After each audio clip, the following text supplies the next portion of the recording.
I definitely want to talk about another interview that we had, man, that we had such high expectations for, but we had to go through so much shit and we didn't get as much as we wanted to, is when we flew down to Miami to interview Noriega. Yes. Drink champs Noriega. Let's talk about that, man. Like, shit. I know that, it's weird, man. Like Nore, I love Nore and Nore and I have history. But it's ill. When we went to Miami, it was almost like, and I guess this is some rapper shit also, but it's like we set a time to meet, but that time kept moving. Let's move it up. Let's move it back. Let's move it this. Let's move it that. Oh, we're doing Drink Champs. Oh, you absolutely have to come on Drink Champs first. And like, what were your concerns, man? Like, because it was like we went through hell trying to lock down Nore, man. Well, my biggest concern was that for those of you who are familiar with Drink Champs, is it involves drinking, right? Yes. So you were drinking for like hours, and that show was like, what was it, a 4 hour? Like we were insane. Yeah. Well, first and foremost, we had to wait for him for like 2 hours. Yeah. Maybe 3. Yeah. It was hot in Miami. We had to wait for him for 3 hours because they didn't start the show. It's not like where we have an episode of the Combat Jack show or you guys have a Gimlet interview and we say we're going to start at 10 o'clock and we start at 10. Fucking guy shows up 3 hours late. And it's a fucking zoo already. Like the setup is for where they shoot Drink Champs is a zoo. It's like about 25 to 40 people in there. It's mad weed. It's mad alcohol. And I'm trying to pace myself. Like they're like, yo, come on. DJ EFN is like, come on, let's drink. I'm like, no, I'm good. I took a little sip because I also knew that, to be on Drink Champs and to kind of like disarm these guys that I had to drink. And then they started passing around weed and I was like, no, I don't know if I took a toke. I don't know if I did. But that shit was a marathon even before Nore got there, man. And then he gets there and then it's like Nore's drunk. Right. He's drunk.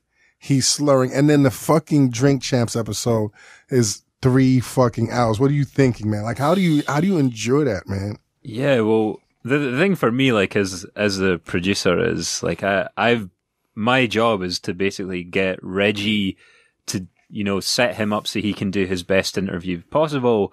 And I suppose to make the guest comfortable as well, so they can kind of give their best interview possible.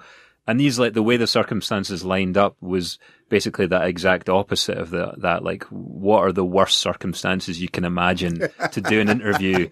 Like, the host is hammered, the guest is hammered, everyone's high, like, it's a really, like, noisy room. Like, there's mad people. Nore had, like, a mad amount of cats that were following us, and they were it's like an entourage. That's why I was texting. I was texting him for that too. I was like, make sure you get that shit before they tape Drink Champs. We couldn't though, man. It's easy for me to say that sitting in my apartment. Dude, but I was like, because I could see it, even though I couldn't see it. I was like, get the Mogul shit first. Don't wait till after drink, because I just knew what was going to go down. I mean, Nore kind of held us hostage. He was like, you can't get this interview until you get on Drink Champs. And I mean, for the history of Drink Champs, that was actually kind of a funny episode with the that was one 2 Chainz and Jack Thriller and the whole 9. Right. But then ultimately, like, was I that hammered? Was I that hammered when it came down to interviewing him? I mean, you held it together. Yeah. Like, it was a Herculean effort by you, because you were just like drinking all night. And, you were good. You could definitely tell you'd had a few drinks, but yeah, I mean, Nore was like, he was kind of like slurring his words. Faga figure. Instead of father figure, he kept saying faga figure. Yeah, he was like not necessarily on his game, but I mean, like, fair enough though. He gave us some really insightful stories, and there's the one that kind of makes it in to the series where not to give it away for people who haven't heard, but he talks about his wedding day and how Chris Lighty kind of had a big role in Nore's wedding, in particular the positioning of his socks. So I'm going to leave that. Don't give it away. To understand that story, you have to listen. To the Mogul episodes. Yeah, but it's a really cool story. And he said something else which we didn't use, but was very sort of insightful for me. And he was like asking, "Do you watch Entourage?"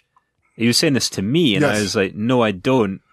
And then he called me a foul human being. It's like, oh, that's cool. Nore just called me a fucking foul human being. Did he say you're a foul fucking human? Foul human being? Yeah. He's like, do you watch Entourage? And I was like, no. And he was like, well, because you're a foul human being. But I was like, all right, Nore, fine. And then he goes on to talk about, what's the name of the agent again? Ari Gold. Ari Gold. I actually just watched Entourage for the first time last month. Oh, well, you're a foul human being too. No, that show is foul. I couldn't believe how fucked up that show is. I can't believe that shit was a hit, but keep going. So he's talking about Ari Gold, and he says, like, look, the thing about Ari Gold is he has one favorite client. It's all about that guy, Vince. Yes. I'm telling the story really badly because I don't watch that fucking show.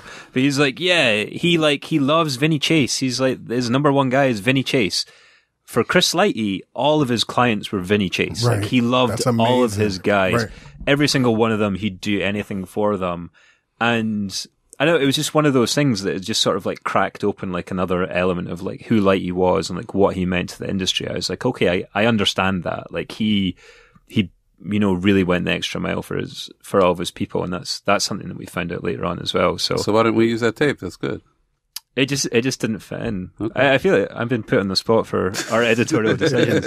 It's not just me as well. We have a whole team of editors. Right. These aren't just my decisions.